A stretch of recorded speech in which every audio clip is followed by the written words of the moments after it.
नमस्कार दोस्तों, good morning. जय बद्री विशाल। आज आपको एक अल्टीमेट कार दिखाते हैं जिसमें कि बेड सेटअप, किचन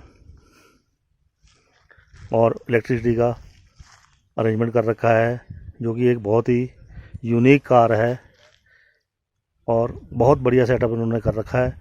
आइए मिलवाते हैं हम टैनी मोटर से संजू जी को। तो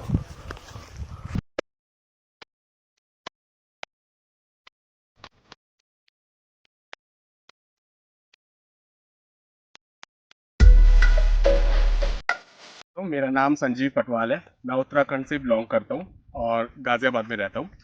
पहले मैं कॉर्पोरेट में काम करता था, काफ़ी थकान हुई तो इसलिए अब फुल टाइम आराम करता हूँ। एक अलग फेज़ है ज़िंदगी जीने का, उसको जी रहा हूँ। तो ये एक ओवरलैंडिंग कॉन्सेप्ट है मेरा, जिस कॉन्सेप्ट में मैंने अपना टाइम, ब्रेन बहुत ज़्यादा इन्वेस्ट किया है, क्योंकि इस कॉन्सेप्ट के लिए जो प्राइस है वो मैटर नहीं करता है। हम सब जानते हैं इस गाड़ी को, ये है टाटा नैनो। ये एक बहुत ही अच्छा गिफ्ट था हमारे नेशन को, हमारे हर उस बिलो एवरेज अर्निंग पर्सन के लिए जो अपने परिवार को एक चार दीवारी के अंदर सिक्योर एक जगह से दूसरी जगह ले जाना चाहता था। लेकिन फॉर सम हाउ हमारी पूरी कम्युनिटी ने, हमारे देश ने या कुछ और चीज़ों की वजह से इसको बहुत ज़्यादा डिसग्रेस किया, बहुत ही ज़्यादा डिसरिस्पेक्ट किया, जो कि रतन टाटा जी को इस गाड़ी को बंद करना पड़ा। फिलहाल ये गाड़ी ही मैंने पर्टिकुलरली चूज़ करी अपने इस प्रोजेक्ट के लिए, क्योंकि थोड़ा सा चैलेंजिंग होना बनता है। कोई भी गाड़ी लेकर, स्पेशियस गाड़ी लेकर उसको कन्वर्ट कर देना बहुत आसान है, लेकिन वो एक अलग वीडियो होती है जो आप अलग स्वाइप करेंगे तो एक नई वीडियो आपको दिखने लग जाएगी। ये एक शो स्टॉपर है। आप रुक कर इस गाड़ी को देखेंगे, समझेंगे और जानेंगे कि एक छोटी सी 3 मीटर की गाड़ी के अंदर किस तरह से आप पूरा का पूरा आनंद ले सकते हैं और अपने कैंपिंग का पूरा सेटअप इंस्टॉल कर सकते हैं। पहले आपको इसके टेक स्पेक्स बता देता हूँ, जो कि बहुत कॉमन है, सबको पता है। 624 सीसी का इसका इंजन है। बेस्ट पार्ट ये है कि वो इंजन पीछे इंस्टॉल हो रखा है। पीछे इंस्टॉल होने की वजह से ही इस गाड़ी को बहुत ही अच्छा पुश मिलता है, जिसकी वजह से ये गाड़ी किसी भी एक्सट्रीम लोकेशन पे जा सकती है। थोड़े से मॉडिफिकेशंस है, क्योंकि ऑलरेडी इस गाड़ी का जो ग्राउंड क्लियरेंस है वो बहुत ज़्यादा है, वैगनार से भी ज़्यादा है। तो मैंने ऑल्टो के टायर जो है वो इसके रियर में इंस्टॉल कर दिए। वो थोड़े से ब्रॉड है और थोड़ा सा हाइट में भी ज़्यादा है, तो जो कि ग्राउंड क्लियरेंस को एक्सट्रीम 200 तक के आसपास बढ़ा देते हैं और किसी भी जगह पर ये किसी भी स्लशी एरिया के अंदर में आराम से ये गाड़ी बिना किसी प्रॉब्लम के ये पहुंच जाती है। तो ये तो है इस गाड़ी का सबसे अच्छा टेक प्लस पॉइंट जो इसको यूनिक बनाता है। सेकंड चीज़, जो फीचर्स मैंने इस गाड़ी के अंदर डाले हैं वो थोड़े से यूनिक हैं। ये एक नॉर्मल सी गाड़ी नहीं है जिसके अंदर में आपने क्वीन साइज बेड बना दिया और सोने का इंतज़ाम कर दिया, काम खत्म। पहली चीज़, मैं इसको एक कैंपर वैन नहीं बोलता हूँ, क्योंकि ये कैंपर वैन की कैटेगरी में आता ही नहीं है, क्योंकि ये कोई बॉक्सी डिज़ाइन नहीं है, ये कोई बड़ी टॉल गाड़ी नहीं है। ये सबसे माइक्रो, सबसे टाइनी, सबसे छोटी गाड़ी है, सिर्फ 3 मीटर की। इसलिए मैंने इसको नाम जो दिया है वो एक मोटर होम का दिया है। बिल्कुल, ये एक ऐसा घर है जो कि मोटर के ऊपर चल रहा है, a home away from home. ये वाला फैक्टर आप लेके चले तो ये एक मोटर होम बना हुआ है, जिसके अंदर पावर मैनेजमेंट का सिस्टम है, जिसके अंदर एक वॉशरूम का सिस्टम है, किचन फुल फ्लेज है, बेडिंग है, वर्क स्पेस है, कपड़े रखने का सामान, वाटर सप्लाई, पावर मैनेजमेंट, सब कुछ आपको इस गाड़ी के अंदर में भरपूर मिलेगा। बहुत ही फिर अल्टीमेट चीज है ये। डेफिनेटली। ये तो फिर एक 4 पहियों पे चलता हुआ घर है ये, फिर एक किस्म से। आप बिल्कुल सर, ये 4 पहियों के ऊपर एक चलता हुआ घर ही है और इसमें वो सारी फैसिलिटी मिलेंगी जो आपके घर के अंदर होती है। हाँ, ये तो दिख ही रहा है, आपने जैसे जैसे बताया इसके बारे में, वो हमें लग रहा है कि ये चलता फिरता उड़ता हुआ उड़न खटोला है ये। बिल्कुल कह सकते हैं आप। हाँ जी। किचन देखते हैं सर, किचन के बारे में बताइए जरा कुछ। तो हम आते हैं इसके किचन सेक्शन पे। सबसे पहला इस गाड़ी को ढूंढने का जो चैलेंज था वो ये था कि जेनेक्स 2 मॉडल जो है वो मिल नहीं रही थी। जेनेक्स 2 मॉडल ही मुझे चाहिए थी, क्योंकि जेनेक्स 2 के अंदर में एक बिल्ट इन ऑनिंग आपको मिल जाती है जो आपको कई चीज़ों से बचाती है। जब आप खाना बना रहे हैं तो एक्सेसिव हीट बचा लेती है, आपको धूप नहीं लगती है। जैसे इस समय पूरा सूरज ऊपर आसमान में, लेकिन मैं आराम से शेड में खड़ा हूँ, खाना बना सकता हूँ। प्लस ऊपर से कभी बारिश वगैरह आ रही है तो उसमें भी आपको ये चीज़ बहुत ज़्यादा सपोर्ट करती है। तो पहला चैलेंज था एक जेनेक्स 2 गाड़ी को ढूंढने का, तो इसीलिए ये गाड़ी मैं रेवाड़ी जाकर स्पेशली खरीद के लेकर आया। किचन सेक्शन पे आते हैं। पहले बात, ये गाड़ी के अंदर आप जो भी चीज़ें देखेंगे, जो भी मॉडिफिकेशन देखेंगे, वो एक प्रोटोटाइप पे है, वो फुल और फाइनल प्रोडक्ट नहीं है। चीज़ें अभी कर रहा हूँ, देख रहा हूँ कहाँ माइनस और कहाँ प्लस की ज़रूरत है। वो सारी चीज़ों को अभी एनालाइज करने के बाद में इसको एक पूरा एक अपना फेस मिलेगा। तो पीछे एक कैबिनेट बनाया गया है। इस कैबिनेट के अंदर में 2 सेक्शन है, एक ऊपर का सेक्शन है, एक नीचे का सेक्शन। नीचे का सेक्शन स्लाइडर है जिसमें आप देख सकते हैं 2 बर्नर स्टोव है। जो इस 2 बर्नर स्टोव के साथ में हम अपना जो एलपीजी है उसको कनेक्ट करते हैं। एलपीजी कनेक्ट करने के बाद में हम अपना खाना इस गैस के ऊपर, बर्नर के ऊपर बनाते हैं। इसके बाद में जो इसके अंदर का जो सेटअप है, पॉज,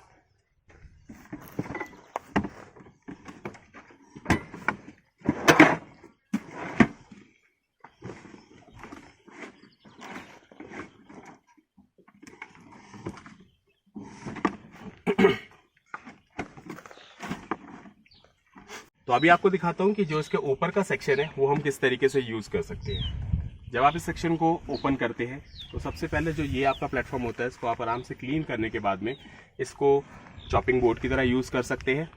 चॉपिंग बोर्ड की तरह यूज करने के बाद में आप इसमें रोटी बना सकते हैं, आप उसको चकला बेलन का इस्तेमाल कर सकते हैं।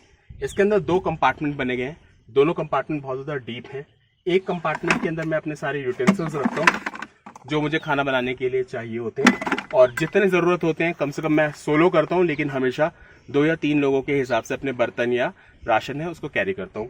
तो यहाँ पर आपका रहता है यूटेंसिल सेक्शन, और यहाँ रहता है आपका जितना भी ग्रॉसरी होता है। आप अपना ग्रॉसरी इसके अंदर में स्टोर कर सकते हैं, रख सकते हैं, और निश्चिंत हो कि आपको कहीं ये फैलाने की ज़रूरत नहीं है या ढूंढने की ज़रूरत नहीं है, क्योंकि आपके कंपार्टमेंट जो हैं वो बिल्कुल डेडिकेटेड है। तो ये हुआ किचन सेटअप की बात कि आप इस किचन सेटअप के अंदर इतने से छोटे से कैबिनेट के अंदर आप अपने पूरा एक किचन अपने साथ में कैरी कर सकते हैं, और कम से कम नहीं भी तो 1 महीने तक का अपना हिसाब किताब सामान अपने साथ ले आके कैरी कर सकते हैं। तो चलिए, ये तो हुआ किचन की बात। अब मैं आपको ले चलता हूँ उसके अंदर के सेक्शन की तरफ, जहाँ पे 2 या 3 और डिपार्टमेंट्स ऐसे हैं जो कि एक कैंपिंग के लिए बहुत ज़्यादा ज़रूरी होते हैं। तो सबसे पहले हम बात करेंगे बेडिंग की, क्योंकि सोना बहुत ज़रूरी है और एक कंफर्टेबल सोना बहुत ज़्यादा ज़रूरी है। तो आइए मैं आपको लेकर चलता हूँ अंदर इस गाड़ी में। मैं आ रहा हूँ, ऐसे मैं आ रहा हूँ, ठीक है। तो ये सेक्शन है, ये इसका रियर सेक्शन है, जहां से मैंने जो सीट है पीछे की वो बिल्कुल हटा के इंस्टॉल कर दी। एक फ्लैट बोर्ड का मैंने एक 2.5 फुट 2.5 बाय 6 का मैंने एक प्लेटफॉर्म बनाया है, जिसमें आराम से एक आदमी कंफर्टेबल होकर सो सकता है। ये को ड्राइवर पे जो सीट है वो 4 बोल्ट के हटाने से इजीली आप उसको अनइंस्टॉल कर सकते हो और बाहर रख सकते हो, जहां पे आप अपना सेटअप कर लें। तो उसके बाद में ये प्लाई सिस्टम है जो पूरा खुल जाता है और 6 फुट के आसपास इसका एक पूरा बेड बन जाता है। इसके लिए मैंने एक बहुत ही अच्छा फॉर्म यूज किया है जो बहुत कंफर्टेबल है, क्योंकि इतनी हार्डशिप के बाद में, इतना ट्रेवल के बाद में एक बहुत ही अच्छी नींद आना या एक अच्छी नींद लेना बहुत जरूरी होता है। तभी आप फ्रेश होते हैं और अपने जो लोग होते हैं उन तक अपनी वाइब्स को पहुंचा पाते हैं। तो ये है पूरा का पूरा सेटअप, जिसमें मैंने इस तरीके से बेडिंग कर रखी है। ये मेरे कंबल है, पिलो है, इन सारी चीजों को मैं कैरी करता हूँ। अगर मैं इसके साथ ही बात करूं अपने दूसरे एक सेटअप की, वो है ये कैबिनेट, क्योंकि मुझे समझ में नहीं आ रहा था कि इसके पीछे के सामान को कैसे यूटिलाइज करें।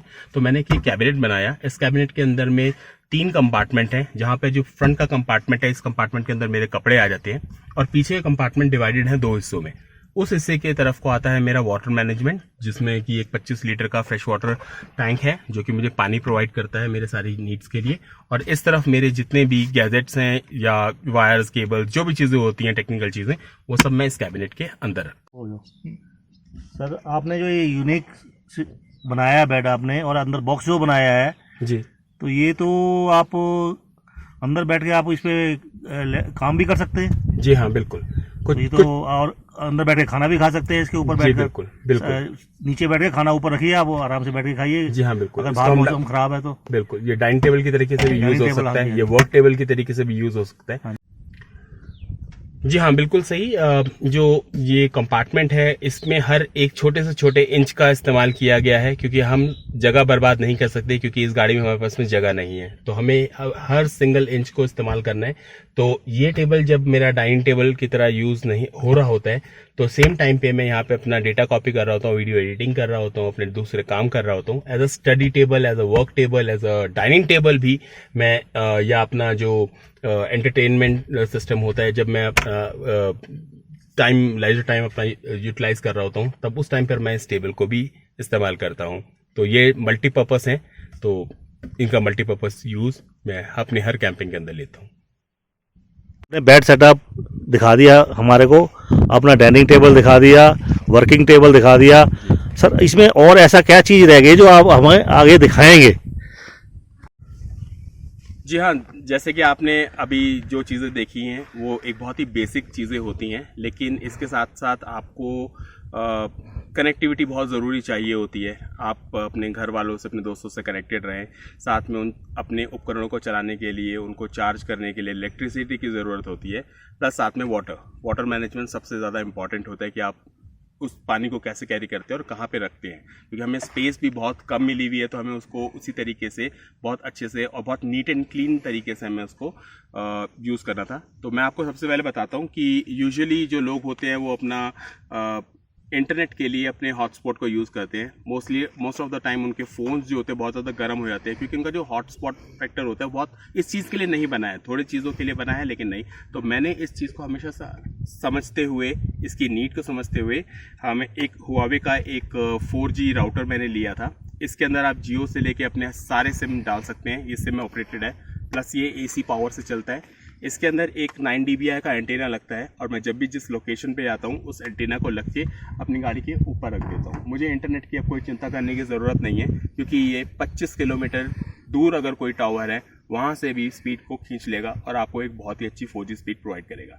तो इस तरीके से मैं अपने इंटरनेट के जितने भी इश्यूज़ हैं उनको हटा देता हूँ और एक full fledge running internet use करता हूँ, जो कि मैं अपने काम के लिए, अपने टीवी, अपने फ़ोन, हर चीज़ के लिए मैं इस्तेमाल करता हूँ। आइए मैं इसके साथ में आपको दिखाता हूँ कि मैं पावर मैनेजमेंट के लिए क्या करता हूँ।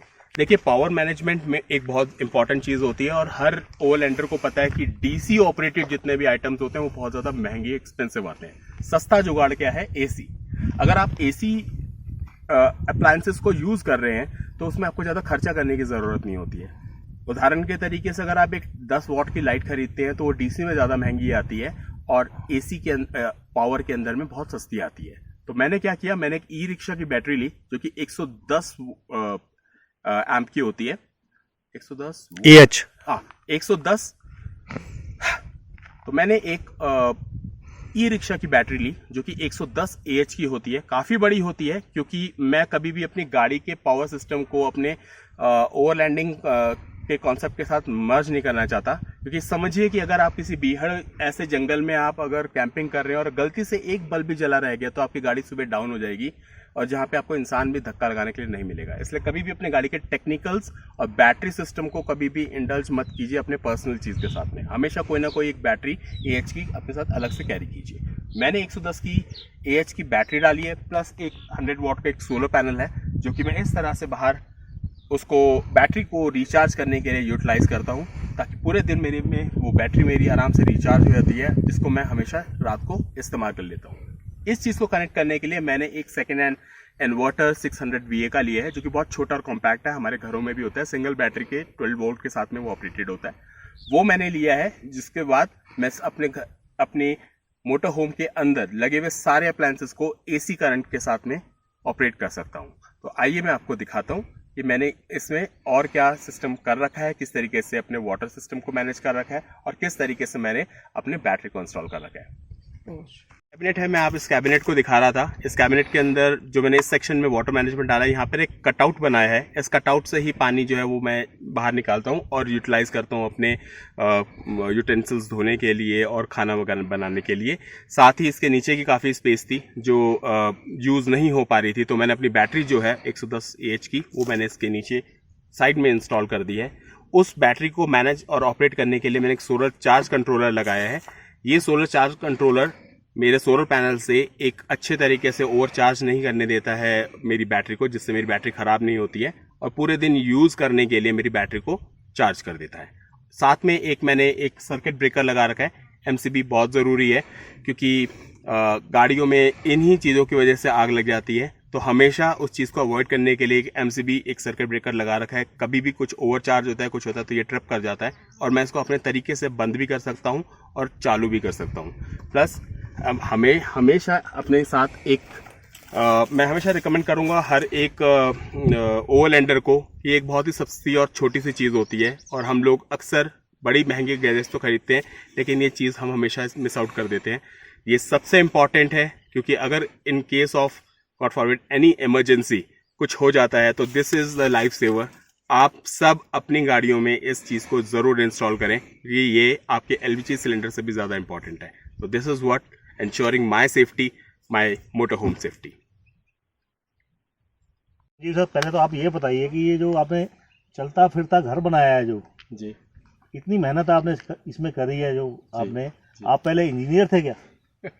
जी, इंजीनियरिंग मैंने करी है, पढ़ी है मैंने इंजीनियरिंग, लेकिन हाँ आप कह सकते हैं मैं शुरू से ही बहुत खुराफाती था। खुरापाती थी। मैं चीज़ों को सिर्फ ऐसे नहीं देखता, मैं चीज़ों को ऐसे और ऐसे करके देखता हूँ, और देखता हूँ कि तभी आप इसमें इसको बनाने में कामयाब हो सके। बिल्कुल बिल्कुल। क्योंकि जो आदमी इसको कट करके उसको बनाएगा, उसको करके इसको करेगा, वही कामयाबी ऐसी पा सकता है। जी हाँ। तो आपका ये घर बहुत ही यूनिक, और मैं तो क्या कहूँ, ये एक उड़न खटोला दिखाई देता है ये। जी थैंक यू। हाँ, तो सर का चैनल है टैनी मोटर होम जी, जो कि आप बताएंगे। इनके चैनल को शेयर करिए जी, और इनकी वीडियो जो बहुत ही अच्छी अच्छी आती है उसको लाइक करिए, शेयर करिए, और अच्छी वीडियो सब्सक्राइब जरूर करिए इनके चैनल को, ताकि आपको अच्छे से अच्छे जो इनोवेशन मिलेंगे इन्हीं के द्वारा मिलेंगे। क्योंकि जो इस छोटी सी गाड़ी में इतना कुछ कर सकता है, क्योंकि इन्होंने बेड बनाया है, इसमें जो टॉयलेट भी अंदर कर दिया, पानी का इंतजाम, इलेक्ट्रिसिटी का इंतजाम, किचन का जी, और आपने एक आरामदायक चेयर भी बाहर रखी हुई है, जो भी इसकी फ्रंट को ड्राइवर सीट की चेयर है, उसी को बाहर इन्होंने रखा हुआ था कि रिक्लाइनर बना के क्लाइमेट का आनंद लेने के लिए। जी हाँ। तो सर मैं यही कहता हूँ कि इनके चैनल को ज़्यादा से ज़्यादा शेयर करिए, सब्सक्राइब करिए, और इनकी वीडियोज़ को लाइक करिए। Thank you very much. नमस्कार। बहुत